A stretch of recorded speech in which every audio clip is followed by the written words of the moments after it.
Voyons ensemble comment remplacer l'électrovalve régulatrice d'air de ralenti sur ce moteur de 3 litres. Dans ce cas particulier, nous travaillerons sur un Ford Escape 2003. Bon nombre de moteurs de 3 litres sont assez semblables à celui-ci et je crois que, comme moi, vous direz qu'il s'agit d'une réparation assez simple à effectuer. Il y a un connecteur électrique ici et 2 fils. Il suffit de pincer l'ergot pour dégager le connecteur. Ensuite, il y a 2 boulons à tête de 8 mm qui sont faciles à enlever au moyen d'une clé à percussion. Et voilà, notre vieille électrovalve régulatrice d'air de ralenti est déjà enlevée.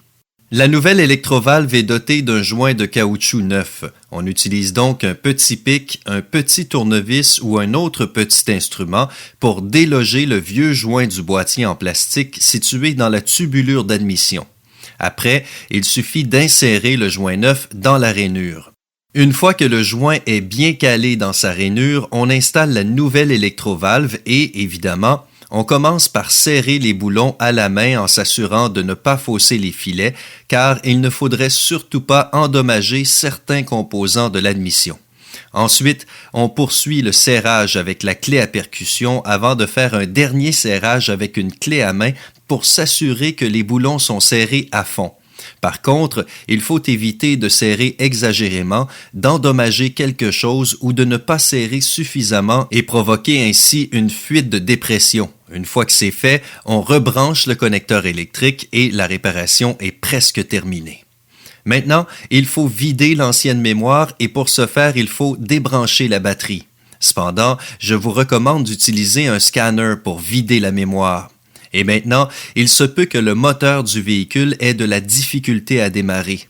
Parfois, il faut appuyer un peu sur l'accélérateur et parfois, il démarre sans difficulté. Mais une chose est certaine, le ralenti doit être reprogrammé selon sa nouvelle position. Bien souvent, il suffit de mettre le moteur en marche, de le laisser tourner au ralenti durant, disons, environ 2 minutes, transmission à park. Ensuite, on peut y aller et actionner la climatisation dans le but d'imposer une certaine contrainte au moteur. On laisse le moteur tourner au ralenti encore 2 minutes, puis on embraye la transmission tout en appuyant sur la pédale de frein et on laisse le moteur tourner durant quelques minutes encore. Il faut que l'électrovalve s'habitue aux différentes charges du moteur et voir comment elle réagit. Ensuite, on doit faire un essai routier sur quelques kilomètres en prenant soin de faire plusieurs décélérations en position fermée du papillon pour aider l'électrovalve à reprogrammer les paramètres de ralenti. Une fois que c'est fait, la réparation est terminée. J'espère que vous comprenez maintenant en quoi consiste le remplacement de l'électrovalve régulatrice d'air de ralenti ainsi que la reprogrammation des paramètres de ralenti sur ce Ford Escape équipé d'un moteur de 3 litres.